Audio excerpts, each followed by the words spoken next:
చెప్పడానికి యాపిల్ తింటూ బస్సులో సినిమా చూస్తూ డిస్టిక్ విజిగా వచ్చేసాను.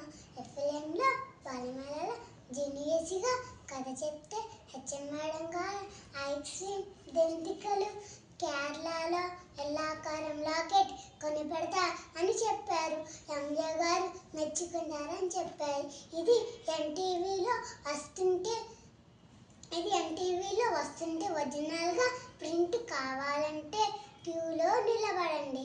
ఆర్పి గారు చెప్పారు. నేను బాగా చదువుకొని ఎస్పీ మరియు టీచర్ 2 ఉద్యోగాలు సాధించి యూనిఫామ్ ఉన్న ఉద్యోగం వద్దని టీచర్గా జాయిన్ అయ్యి విక్టరీ సాధించి www.websiteలో XYZ చదివి PhD చేసి డాక్టర్ రేట్గా తీసుకొని నైస్ గ్రేట్ అనిపించుకుంటా.